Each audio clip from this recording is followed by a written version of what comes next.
The objective of this experiment was to determine and evaluate how kinetic parameters affect the growth of the bacteria E. coli. This is done by quantifying the bacterial growth with a spectrophotometer set at 600 nanometers. The main theory behind this experiment is the Monod equations, or x equals the biomass concentration, yxs equals the maintenance coefficient, ks is the Monod constant, s is the substrate concentration, u is growth parameter, and umax is the maximum growth parameter. For the LB media, the substrate concentration is very high, so that umax is substituted for mu and can be found by the slope of the growth data on a semilog graph. Bacterial growth can be split into 4 phases: lag, log, stationary, and death. The lag phase is the time it takes for the bacteria to take in nutrients and begin growth. The log phase is when our experiment takes place. The bacteria grows exponentially at this phase. The stationary phase is when the death and growth rates are equal, and finally in the death phase, the nutrients run out and the bacteria begin to die. On day 1, the bioreactor and glassware are sanitized and autoclaved. To begin, the bioreactor is dismantled and scrubbed with soap and water, and then reassembled. The aluminum foil and autoclave tape is placed on all openings of the bioreactor. The autoclave is filled with water, and the bioreactor is placed inside. The lid is closed, and then the autoclave is turned on. Next, we prepare the glassware and pipette tips to be autoclaved by covering openings with aluminum foil and autoclave tape. On day 2, the autoclaved bioreactor was reassembled and shaker flasks were inoculated. First, the biosafety cabinet was sanitized with ethanol, water, and then again with ethanol.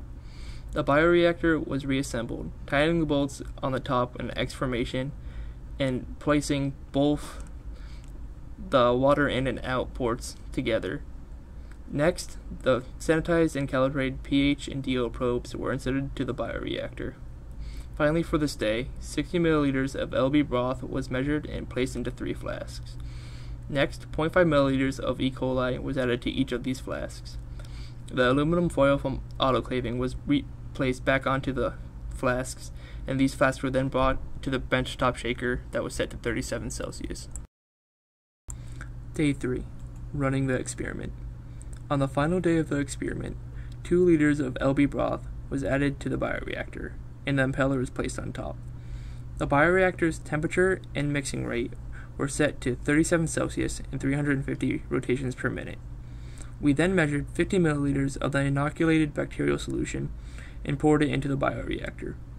Immediately after pouring into the bioreactor, we removed a 1 milliliter sample from the bioreactor and measured its absorbance. All samples were poured into a bottle containing ethanol.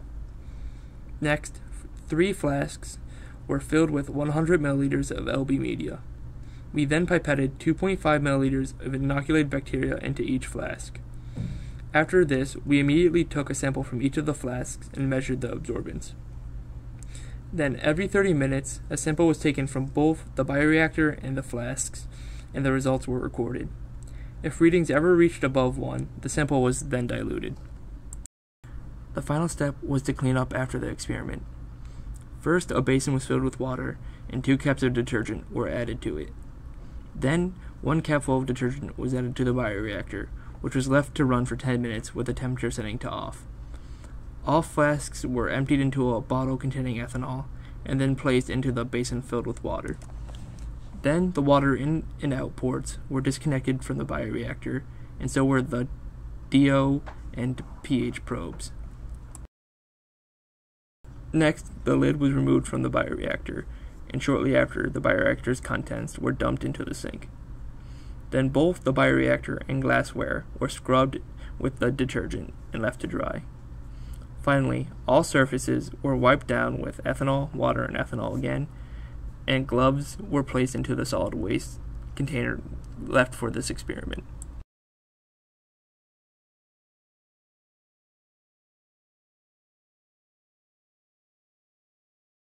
Using previous M9 data, we were able to calculate mu and mu max using a natural log of the fractional concentration over time. The steepest slope, mu, will be mu max. Further, in the theory, Ks can be calculated using a 1 over s versus 1 over mu graph and looking for a linear trend. Our experimental data is quite different and does not follow a linear trend. In the case of the shaker experiment, it is the opposite, as it starts with a lower slope but keeps the linear trend for a longer period of time. In the end, the mu max for the M9 was 0.011 per minute, and the Ks was 6.73 grams per liter. The Umax for the LB media in the bioreactor was 0.0159 per minute, and the shaker flask's average mu max was 0.0142 per minute.